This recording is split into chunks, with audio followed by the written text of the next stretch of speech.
Bonjour, aujourd'hui je vais vous montrer comment fonctionnent des testeurs de batterie. Alors j'ai sélectionné deux trois modèles différents. Donc on a un beeper qui n'est pas un testeur d'accu. Je montre parce qu'il y a des gens qui pensent que c'est un testeur, il y en a qui appellent ça testeur. Pour moi c'est qu'un beeper.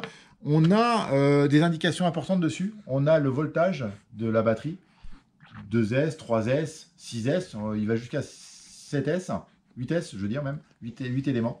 Donc ça reste pratique parce que en fait on va pouvoir brancher. Alors, si on le branche n'importe comment, on peut... toc, ça ne marche pas. Il faut toujours respecter, vous avez toujours le plus d'un côté, le moins d'un côté. Donc, on va respecter toujours le moins, le fil noir avec le moins. Donc, toc, on va le brancher de cette façon-là. Alors, comme je vous disais, c'est un beeper. Donc, on a un bruit désagréable au niveau marche. Donc là, on a le voltage.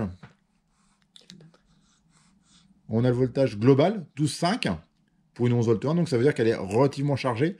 On a 4,17 par élément. Donc, élément 1, élément 2, élément 3. À chaque fois, on a le numéro 1, 2, 3. Donc là, par contre, contrairement à des vrais testeurs, on va avoir... on n'aura pas le choix. C'est un défilement automatique et ça va tout le temps s'enchaîner, s'enchaîner. Le but, c'est ce genre de produit-là, c'est le mettre dans son avion, dans son drone ou tout simplement dans sa voiture pour pouvoir rouler. Au moment que vous allez avoir la sonnerie, et ben, ça vous permet de vous dire... J'arrive en fin de batterie. On a ce genre de système-là, qui est plus un beeper, moi, ce que j'appelle plus beeper que testeur. Et après, on a ces testeurs-là. J'ai sorti 3 modèles pour rester vague. Ça vaut moins de 20 € par tous les testeurs là qu'il y a là. Certains vont pouvoir régler, tester, mettre sous tension et faire fonctionner des cerveaux. On a une petite molette sur le côté pour faire fonctionner le cerveau, pour pouvoir tester des cerveaux. Et d'autres, non. Plus simplement. Ça, c'était les premières générations de testeurs. Et ça, c'est les nouveaux testeurs qu'on trouve tous dans le commerce. Il n'y a pas de marque qui marche mieux que d'autres. C'est sur le même système électronique. S'il y en a qui vous dit que celui-là, il marche mieux que celui-là, c'est pour vous faire... Parce qu'il aime mieux cette marque-là et il veut promouvoir une marque plus qu'une autre. Tous marchent aussi bien, les uns des autres. Après, le but est de vous dire le voltage exact de la batterie. Donc là, ici, on va le brancher toujours en respectant le moins en priorité. Si on le branche à l'envers, n'importe comment, bah ça ne marche pas. Donc il n'y a pas d'inquiétude. Pareil, il y a des gens il y a des fois, ils pensent que j'appuie sur un bouton pour la mise en route. Il n'y a pas d'alimentation. Donc si on appuie sur tous les boutons, bah ça ne fonctionne pas. Il faut obligatoirement la mettre sous tension. Ça veut dire de mettre une batterie et là, forcément, il va s'allumer. Si on prend une batterie qui ne fonctionne pas, donc celle-ci, elle marche pas. Hein. Je l'ai amené exprès pour... eh ben, il va pas du tout s'allumer. On a beau le brancher comme il faut, le fil noir bien aussi au niveau du moins. Donc il n'y a pas de souci. Hein. Et ben là, ça ne fonctionnera pas du tout. Donc c'est ça qui est bien, ça vous permet de voir si elle est défectueux ou pas votre accu.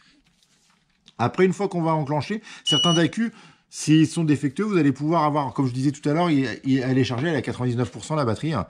Et là, ici, on va pouvoir passer d'un élément à l'un. Donc là, on a une LiPo, donc il fait LiPo, Li-ion, Li-feu, Li-HV, c'est les nouvelles générations de LiPo. Hein. Et on a du UniCD et UniImage qu'on peut faire donc avec la prise du dessus. Ici, donc après, on va pouvoir passer d'élément en élément. Donc, élément 1, 4 volts 115. Élément 2, 4 volts 115 aussi. Et élément 3, pareil, 4 volts 115. Donc, les 3 éléments, on peut dire qu'ils sont bien équilibrés, qui sont en bon état et qui sont bien chargés. Si on prend une batterie, là, j'ai pris une batterie qui est en stockage. Donc, on va être souvent entre 30 et 40% de batterie. Alors, on va le brancher de la même façon. Hein. Toc. Et donc là, on est sur qu'une 2S, donc 7 volts 6 en fonctionnement. On est à 53% de batterie. Je lis à l'envers, donc c'est pas toujours évident. Élément 1, 3 volts 8. Élément 2, 3 volts 8. Donc elle est en stockage et elle est à 50%. En moyenne, c'est souvent entre 40 et 50% le stockage. Mais là, elle est un peu plus.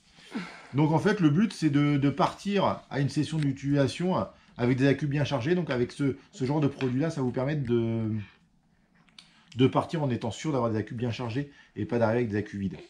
Après, on a